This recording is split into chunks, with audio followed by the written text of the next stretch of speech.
सुने भाई दूज की संपूर्ण कथा। एक समय की बात है, एक बूढ़ी अम्मा थी। उनके एक बेटा और एक बेटी थी। बेटी की शादी हो चुकी थी। एक दिन बेटे ने देखा कि सभी लड़के टीका लगाकर निकल रहे हैं, तो उसने अपनी माँ से पूछा कि आज क्या है जो ये सब टीका लगाकर निकल रहे हैं। तो बूढ़ी अम्मा ने कहा, आज कार्तिक मास के शुक्ल पक्ष की दूज है, जिसे भाई दूज कहते हैं। बेटे ने कहा, यह भाई दूज क्या होती है? माँ ने कहा, आज सभी बहनें अपने भाइयों को उनकी रक्षा के लिए टीका लगाती हैं। ये सुन बेटे ने माँ से अपनी बहन के घर जाकर टीका लगवाकर आने की जिद करी। माँ ने कहा, तेरी बहन तो कोसों दूर रहती है और उसके घर का रास्ता भी बहुत कठिन है। लेकिन बेटे के आग्रह करने पर बूढ़ी अम्मा ने उसे जाने की अनुमति दे दी। भाई अपनी बहन से मिलने के लिए घर से निकलता है तो रास्ते में उसे बेर का पेड़ मिलता है। पेड़ कहता है, मैं तुझ पर गिरूंगा। तब भाई कहता है, मैं कई साल बाद अपनी बहन से मिलने जा रहा हूँ, उससे मिलके आने दो, फिर वापस आते वक्त तुम मुझ पर गिर जाना। पेड़ मान जाता है। अब वह आगे बढ़ता है तो आगे जंगल में उसे एक शेर मिलता है। शेर कहता है, मैं तुझे खाऊंगा। तो भाई उसे भी वही कहता है, मैं पहले अपनी बहन से मिलकर टीका लगवा लूं, फिर लौटते समय तू मुझे खा लेना। शेर भी उसे रास्ता दे देता है। वह थोड़ा आगे बढ़ता है तो रास्ते में उसे सांप मिलता है। सांप कहता है, मैं तुझे डसूंगा। तब भाई फिर वही कहता है, पहले मुझे अपनी बहन से मिलकर टीका लगवा लेने दो, फिर तुम मुझे डस लेना। सांप भी उसे रास्ता दे देता है। आगे चलने पर रास्ते में उसे नदी मिलती है। नदी कहती है, मैं तेरा काल हूँ, मैं तुझे डूबा दूंगी। तब भाई कहता है, मैं कई साल बाद अपनी बहन से मिलने जा रहा हूँ, उससे मिलके आने दो, फिर वापस आते वक्त तुम मुझे डूबा देना। तो नदी मान जाती है और उसे रास्ता दे देती है। आखिर अब भाई अपनी बहन के घर पहुँचता है और उसे आवाज लगाता है। बहन उस वक्त भाई दूज की पूजा कर सूत काट रही होती है। ये कहते हुए सूत जुड़े भाई मिले। उसका सूत जुड़ नहीं रहा था और मान्यता अनुसार उस वक्त बोलते नहीं, इसलिए बहन भाई की आवाज सुनकर भी कोई जवाब नहीं दे रही थी। तो भाई सोचता है, मुझ गरीब से मेरी बहन बात नहीं करना चाहती है। माँ सही कह रही थी, मुझे यहाँ नहीं आना चाहिए था। यह सोचकर वह वापस जाने लगता है। इतने में बहन का सूत जुड़ जाता है और वह भाई को आवाज देती है और उसकी तरफ दौड़ती है और उसे बात ना करने का कारण बताती है। फिर प्यार और स्नेह से अपने भाई को घर में ले जाती है। अब वह अपनी पड़ोसन के घर जाती है और उससे पूछती है कि कोई जान से भी प्यारा मेहमान आए तो क्या करना चाहिए। पड़ोसन मजाक में कह देती है कि घी से आंगन लीपना और घी में ही चावल बनाना। भोली बहन पड़ोसन का मजाक समझ नहीं पाती और वैसा ही करती है। अब ना तो आंगन सूखता है और ना ही चावल बनते हैं। इधर भूखा भाई उससे कहता है, बहन भूख लगी है, खाना परोस दो। तब बहन दौड़ी दौड़ी वापस पड़ोसन के पास जाती है और कहती है, ना तो चावल बन रहे हैं और ना ही आंगन सूख रहा है। तब पड़ोसन बोली, अरे पगली, कभी क्या घी का आंगन सूखा है और कभी घी में चावल बने हैं, मैंने तो मजाक किया था। अब जा और गोबर से तो आंगन लिप और दूध में चावल बना। तब वह ऐसा ही करती है और भाई को भोजन कराती है, फिर उसे तिलक करती है। कुछ दिन बाद भाई बोला, बहन अब मैं घर वापस जाऊंगा, माँ अकेली है। अगले दिन सुबह बहन जल्दी उठकर गेहूं पीसकर भाई के लिए रोटी बनाती है और कुछ रोटी बच्चों के लिए रखकर अपने भाई को विदा करती है। सुबह जब बच्चे उठते हैं तो माँ से खाना मांगते हैं। तब माँ चूल्हे के पीछे से उन्हें रोटी देती है और तभी देखती है कि रोटियां हरे रंग की हो गई हैं। फिर वह चक्की में देखती है तो उसमें गेहूं के साथ एक सांप भी पीस गया होता है। वो उन रोटियों को फेंक देती है और बच्चों को पड़ोसन के पास छोड़कर अपने भाई के पीछे भगती है और रास्ते में किसी राहगीर से पूछती हैं कि किसी राह चलते को हाथ में पोटली लिए देखा है क्या? तो वह बताता है, उसने रास्ते में एक पेड़ के नीचे एक व्यक्ति को सोते हुए देखा है। वो दौड़ी दौड़ी वहां जाती हैं और देखती हैं कि उसका भाई सो रहा है और पेड़ पर पोटली लटकी हुई है। बहन उसे जगाती हैं और पूछती हैं, मैंने जो रोटियां दी थीं वो तूने खाई तो नहीं? भाई बोला, तेरी रोटी मैंने अभी नहीं खाई, पेड़ पर टंगी है। वो पेड़ से रोटी उतारती है और वहीं गड्ढा कर उन रोटियों को गाड़ देती है। वो अपने भाई को सारी बात बताती है, फिर कहती है कि मैं इतनी दूर से दौड़ती हुई आ रही हूँ, मुझे बहुत प्यास लग रही है।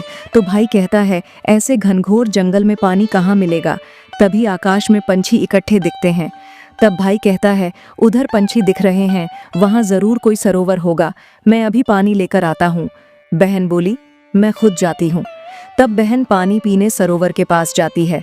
वहां भील मामा बड़ी बड़ी पत्थर की शिलाएं बना रहे थे। बहन वहां पहुंचती है और पूछती है, मामा आप ये क्या कर रहे हो? तो वह भील कहते हैं, तूने हमको मामा कहा है इसलिए तेरी जान बच गई, और तुझे हम बताते हैं कि यह शिलाएं हम क्यों बना रहे हैं। जिसका इकलौता भाई होता है और उसकी बहन ने भाई के स्नेह में सांप की हत्या कर दी हो, उस भाई की शादी की पहली रात के समय हम यह शिला उसके ऊपर सरका देंगे। बहन सोचती है कि यह तो मेरा ही भाई है। वह घबरा जाती है और बोलती है कि मामा इससे बचने का उपाय मुझे बताओ। भील मामा बोलता है कि शादी की पहली रात के समय अगर वहाँ 3 सिर 6 हाथ 6 पांव रहेंगे तो ये शिला हम उस पर नहीं सरका सकते। और साथ ही जिसकी बहन अपने भाई को दिन भर गालियां देती हो, कोसती हो, ऐसे पर हम यह शिला नहीं सरका सकते। यही उसके बचने का उपाय है।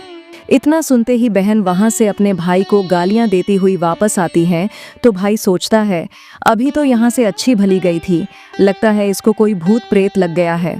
बहन बोलती हैं कि मैं भी तेरे साथ घर चलूंगी। तब भाई बोला, मैं रास्ते में आते वक्त कईयों को वचन देकर आया हूँ, और बहन को सारी बात बताता है। तब बहन सारी बलाओं को टालने की व्यवस्था कर भाई के साथ आगे बढ़ती है। तो सबसे पहले नदी मिलती है। नदी बोलती है, मैं तुझे डूबाऊंगी। तो बहन नदी पर चुनरी उड़ा देती है तो नदी खुश होकर रास्ता दे देती है। फिर थोड़ी आगे जाने पर सांप मिलता है। सांप बोलता है, मैं तुझे डसूंगा। तो बहन उसके आगे दूध का कटोरा रख देती है तो वह भी रास्ता दे देता है। फिर थोड़ी आगे जाने पर शेर मिलता है। वह कहता है, मैं तुझे खाऊंगा। तो बहन उसके आगे मांस रख देती है और वह भी रास्ता दे देता है। फिर आगे जाने पर बेर का पेड़ मिलता है। पेड़ बोलता है, मैं तुझ पर गिरूंगा। तो बहन उसके आगे 5 पछीटे रख देती है तो वह भी रास्ता दे देता है। अब वह दोनों भाई बहन अपने घर पहुंच जाते हैं। बेटी को देखकर माँ बहुत खुश हो जाती है, पर बहन उसी समय भाई को गाली देने लगती है। तब माँ बेटे से कहती है कि ऐसी बहन को क्यों ले आया? तब भाई बोलता है, माँ बहन तो बहुत अच्छी थी, पता नहीं रास्ते में इसे क्या हो गया। थोड़े दिनों में भाई का रिश्ता आता है। तब सब कहते हैं, बहन पागल तो है पर भाग्यवान है। जब भाई के ससुराल वाले सगाई के लिए आते हैं तो बहन बोलती है, इसकी सगाई नहीं होगी, मेरी भी सगाई होगी। तो बड़े बुजुर्ग बोले, इसे भी भाई के साथ चौकी पर बिठा दो।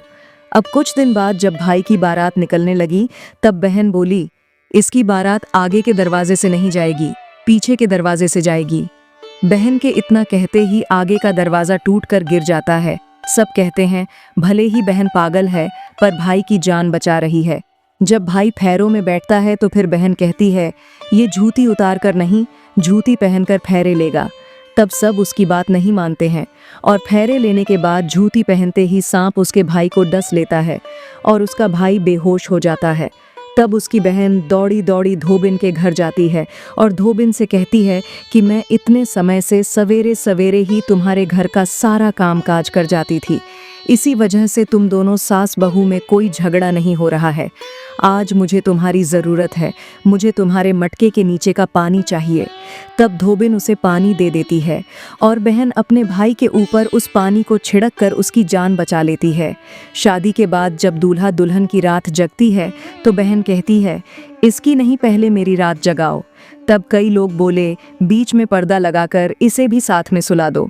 इस तरह भाई की शादी की पहली रात के समय 3 सिर 6 हाथ और 6 पैर हो जाते हैं। बहन सीढ़ियों को खूब गुलाब से सजाती है, इत्र डालती है और दूध का कटोरा रखती है। रात में सांप गुलाब इत्र की खुशबू लेता हुआ आता है और कहता है, तैयारी तो अच्छी करी पर वचन से बंधा हूँ, डसूंगा तो जरूर। इतने में ही भील मामा का शिला सरकाने का समय आता है। जैसे ही वह देखते हैं कि यहाँ तो 3 सिर 6 हाथ और 6 पैर हैं तो वह शिला उस सांप पर सरका देते हैं और सांप मर जाता है। आज बहन कई दिनों में निश्चिंत होकर सोती है। सुबह होती है और माँ देखती है कि सीढ़ियों से खून बह रहा है। माँ डर जाती है और सोचती है कि आज तो इस पागल ने मेरे बेटे बहू को मार डाला है। तभी बेटे बहू को सही सलामत आते देखती हैं। माँ कहती हैं कि बेटी के उठने से पहले ही मेहमानों को विदा कर देते हैं, वरना वो फिर शोर मचाएंगी। आज तो बेटी अच्छे अच्छे गीत गाते हुए उठती हैं और देखती है कि घर में कोई नहीं है। तो माँ से पूछती है कि सब मेहमान कहाँ चले गए। तब माँ कहती है, बेटा सब मेहमानों को विदा कर दिया। तब वह बोलती हैं कि सभी को तुरंत वापस बुलाओ, तभी मैं विदा होंगी। उसके कहने के अनुसार माँ सभी मेहमानों को वापस बुलाती है। तब वह सबसे कहती है कि आज के दिन के लिए ही मैंने पालने में पूत और चूल्हे पर दूध छोड़ा था और पागल हो गई थी। मेरे इस भाई पर कई घात थी, वह टालने के लिए ही मैं ऐसा कर रही थी। उसकी यह बात सुनकर माँ और भाई बहुत खुश हो जाते हैं और सभी उसकी प्रशंसा करते हैं और सबसे पहले अपनी बेटी को विदा करते हैं, उसके बाद सभी मेहमानों को विदा करते हैं। तभी से हर बहन अपने भाई की लंबी उम्र की कामना से भाई दूज का त्योहार मनाती है और इस दिन भाई को टीका करके यह कथा सुनती है।